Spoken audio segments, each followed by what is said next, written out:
Boa noite. Liberar ou proibir? O uso da maconha voltou a ser polêmica após várias manifestações pró-liberação. Para debater o tema, convidamos o advogado da Associação Brasileira de Estudos Sociais do Uso de Psicoativos, Mauro Chaiben, que ganhou a ação no STF que liberou a marcha da maconha. O deputado federal João Campos, do PSDB de Goiás, líder da bancada evangélica na Câmara, e o neurocientista Renato Malcher, autor do livro Maconha, Cérebro e Saúde. Antes, vamos assistir a uma reportagem sobre o assunto. 40 cidades se mobilizaram neste final de semana. A Marcha da Liberdade, ou Marcha da Maconha, como ficou conhecida, vai contra o conservadorismo, a repressão, a violência policial e apoia a livre expressão. A liberação da polêmica marcha ocorreu somente na quarta-feira, 15 de junho, pelo Supremo Tribunal Federal. Uma decisão considerada vanguardista. O Judiciário considerou que uma manifestação como esta não é apologia ao crime, e sim um exercício da liberdade de expressão. A batalha pela liberação da maconha ganhou um aliado importante quando o ex-presidente Fernando Henrique Cardoso declarou-se favorável à descriminalização do uso e propôs uma discussão às atuais penas de prisão e repressão ao usuário. Pensar num mundo livre de drogas é uma coisa utópica. Não houve até hoje na história. Agora você pode reduzir o dano que a droga causa às pessoas e à própria sociedade. Para quem defende a liberação, o argumento é histórico. Milênios de uso, décadas de repressão. Lembrando que os antigos povos da América já utilizavam a droga com uso terapêutico. A ciência também tem adeptos. Além do uso como analgésico, pesquisas recentes mostram que os princípios ativos da maconha ajudam no tratamento de pacientes de Parkinson, Alzheimer, algumas formas de epilepsia, câncer e até bruxismo, como afirma este usuário, que pediu para não ser identificado. Eu experimentei com o pessoal na faculdade e aí optei, larguei o álcool e vi que estava me dando, na verdade, muito menos malefícios do que a droga que eu usava, né? E, na verdade, até me aliviava as dores de cabeça matinais. Atualmente, o usuário que é pego com pequena quantidade da droga não pode ser preso, mas terá sua ficha suja. A lei não define a quantidade de droga que diferencia usuário ou traficante, cabendo ao policial ou ao juiz a tipificação. A questão chegou aos cinemas. 2 documentários, Quebrando o Tabu e Cortina de Fumaça, ampliam a discussão, com um viés para a descriminalização e a liberação da maconha. A música brasileira já fala em legalização, com Marcelo D2 e Gabriel Pensador. A criminalidade toma conta da cidade, a sociedade põe a culpa nas autoridades, o cacique oficial. Deputado João Campos, há uma polêmica no Congresso instalada há muito tempo com relação à legalização do uso da maconha, e isso caiu numa espécie assim de buraco negro legislativo. Aqueles temas que a sociedade inteira discute e que nunca são votados pelo Congresso. Aconteceu recentemente com a questão do casamento gay, por exemplo, que o Supremo Tribunal Federal resolveu decidir uma questão que o Congresso não votava. Agora, com relação à marcha da maconha, a decisão do Supremo foi mais ou menos na mesma direção, quer dizer, deliberou sobre um assunto que o Congresso não consegue levar adiante, tomar uma decisão. O senhor que questiona a decisão tomada pelo Supremo, a liberação do consumo de maconha, como o senhor encara essa questão? Olha, esse argumento é um argumento falacioso. O Congresso tem legislado. A nova lei de drogas é de 2006, uma lei recente. Nessa lei, o artigo, salvo engano, 28, o uso de drogas não é penalizado. É penalizado o porte. E mesmo assim, não é penalizado com cadeia.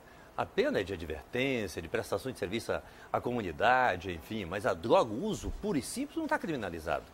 Agora, a sociedade certamente não está informada disso, de tal forma que o parlamento se manifestou a tempo e hora. Essa decisão do Supremo, que me preocupa, é um outro aspecto. Ao invocar o direito da livre manifestação do pensamento, da expressão, eu penso que nenhum direito absoluto. Na medida que o Supremo diz, olha, desde que seja uma manifestação pacífica, que corresponda apenas à livre expressão, e isso precisa até ser garantido pelo Estado, então pode. Bom, mas pode, o que mais que pode, invocando o direito da livre expressão? Pode uma manifestação em favor da pedofilia, por exemplo? Essa decisão do Supremo está revogando o artigo 287 do Código Penal, que diz fazer apologia publicamente a crime ou autor de crime? É preciso que a gente encontre parâmetro disso, porque nenhum direito é absoluto, nem mesmo o direito à vida é absoluto. Nós temos as excludentes de licitude no Código Penal, legítima defesa, daí por diante, enfim, que termina colocando limitações também. Isso me preocupa, me assusta. Doutor Mauro Chabrim, você que entrou no Supremo, ganhou essa ação, é uma decisão, vamos dizer assim, histórica do ponto de vista da interpretação da legislação. O senhor concorda com esse tipo de argumentação do deputado? Olha, o Supremo Tribunal, ele acabou vindo confirmar o seu papel de intérprete, né, da Constituição. Ele reconhecendo a liberdade de expressão, o direito de reunião de forma pacífica e ordeira.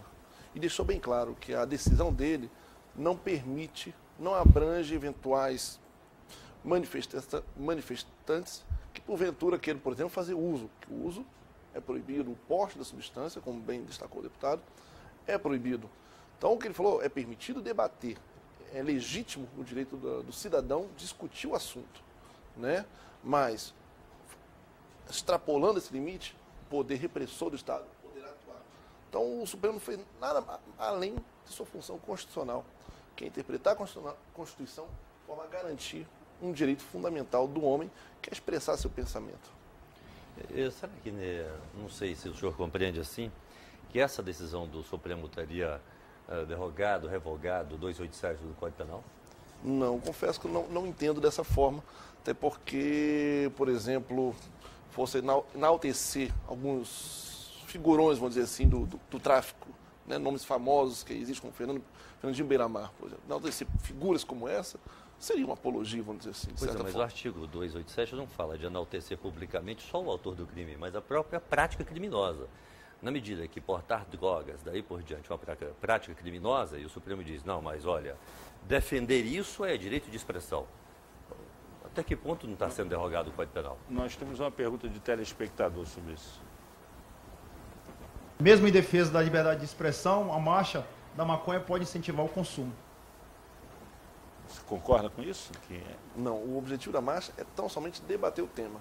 É bem verdade que o fato de até então haver essa celeuma jurídica, se apologia essa liberdade de expressão, muitas das pessoas que são favoráveis ao debate, e não necessariamente favoráveis ao consumo, se sentiu acuadas. Como costuma-se dizer, se sentiu trancado no armário, né? E agora as pessoas estão mais à vontade para debater o tema. Encorajando. Agora, essa discussão assim, que envolve costumes, que envolve a questão da ordem pública, né, dos direitos de expressão, mas há também um aspecto científico com relação a isso. Afinal, essa droga, ela pode ser consumida sem malefícios, ela pode trazer mais benefícios do que prejuízos para as pessoas. Doutor Renato, o senhor que é neurocientista, que tem um livro sobre que trata desse assunto também, qual é a sua opinião sobre isso? O viés que eu vejo é um pouco diferente do viés deles. O que eu acho é que o Estado deveria difundir e educar as pessoas a fazer de forma apropriada o uso das propriedades medicinais da maconha, que são muito poderosas, são indiscutíveis do ponto de vista científico e tornam ela um remédio bastante seguro, na verdade, comparado com substâncias que são vendidas na farmácia, por exemplo. Mas um remédio seguro para quê?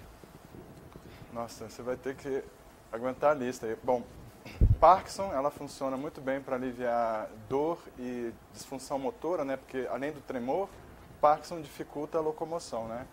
E o efeito da maconha é quase que imediato, controlando esse tremor e essas dores. Controla vários tipos de dores importantes que normalmente são tratadas com morfina, como é o caso das dores nevrálgicas, né? Dores, deixa eu explicar melhor, dores que são causadas por danos no próprio sistema nervoso. Não é que há alguma inflamação, alguma coisa machucada, mas o próprio sistema nervoso tem um defeito que leva a uma mensagem constante de dor, e são dores que muitas vezes as pessoas se matam porque não conseguem resolver essa dor. A maconha resolve essa dor. Enxaqueca. Enxaqueca também resolve. isso tudo depende de você ter linhagens bem controladas, né, com padrões de produção, padrões estabelecidos, porque varia muito as propriedades de uma planta para outra. Então, se você tem um sistema que regulamenta essa produção, você tem essas propriedades adequadamente alocadas em cada planta, diminuindo, inclusive, os efeitos colaterais. Mas, continuando, por exemplo, ela tem uma vantagem que ela tem um efeito multissintomático. Então, por exemplo, uma pessoa que está com câncer, fazendo tratamento de quimioterapia, ela sofre muito pelo próprio câncer e por causa do tratamento de quimioterapia, que causa um mal-estar terrível, né? E isso, obviamente, também causa um problema um problema emocional sério para a família, certo? Então, usando a maconha, ela tem um alívio das dores do câncer, ela tem um alívio da náusea, com isso ela consegue voltar a se alimentar, e se alimenta porque aumenta o apetite, aumenta o gosto pela comida. E os efeitos que são considerados, assim, digamos assim, pecaminosos da maconha, que é a pessoa se sentir, mudar a sua percepção das cores, do som, o bem-estar que a maconha causa, o alívio do humor, isso do ponto de vista terapêutico é valiosíssimo, porque essas pessoas elas sofrem muito com o estresse, com a tristeza. Então, esse ganho de humor que a maconha causa, que é o que é considerado a coisa obscura da maconha, na verdade é uma vantagem terapêutica considerável com relação a outros remédios. Ela também serve, por exemplo, para broncodilatadora, ela inibe a náusea, né, inibe o vômito, como eu falei. Tem propriedades que inibem o crescimento do câncer, que são propriedades que, quando a gente fala assim, as pessoas falam, pô, mas se inibe o câncer, como é que isso não é difundido? Mas inibe mesmo e não é difundido porque existe todo esse distanciamento, né, da realidade científica, da realidade cultural sobre a maconha, né? Porque, na verdade, a maconha ela sempre foi compreendida como remédio e nunca deixou de ser compreendida como remédio, porque a lei não impõe uma mudança na realidade da natureza, né? Nós, cientistas, a gente analisa a natureza sem fazer juízo de valor dessas propriedades maravilhosas que a natureza botou nessa planta, né? Para fazer uma ponte, então, com essa discussão da apologia, o que eu acho curioso é o seguinte, porque o que eu estou fazendo aqui, falando a verdade sobre a maconha, é apologia ou não é? Isso aqui quer dizer, se uma pessoa está na rua dizendo a maconha é boa para a saúde, em vários aspectos, e faz menos mal do que o álcool, isso é apologia?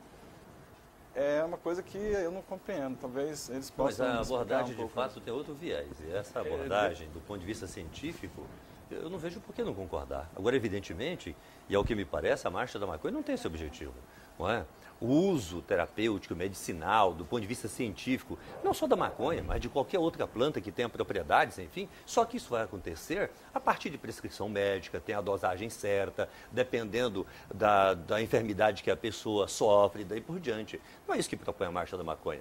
A marcha da maconha propõe o uso puro e simples da maconha. Isso é crime, ou melhor, isso inclusive é um comportamento que não é absorvido pela sociedade. Eu não consigo identificar na sociedade alguém que, tendo a informação que determinada planta, daí por diante, tem uma propriedade que cientificamente foi comprovada, que utilizada dentro de recomendação médica sirva para curar alguém, que seja contra. Não é? Nisso nós estamos de pleno acordo. Doutor Mauro, na verdade, a marcha da maconha, ela é muito ampla. Ela acaba sendo a expressão de N segmentos da sociedade em prol desse debate. E aí inclui o uso medicinal, inclui o uso para fins econômicos e, claro, o uso recreativo. Hoje a sociedade permite o uso do tabaco, o uso do álcool, se restringe a publicidade, se restringe a propaganda, se restringe o local de consumo e com isso já obtivemos um êxito de redução de 50% no consumo do tabaco na sociedade.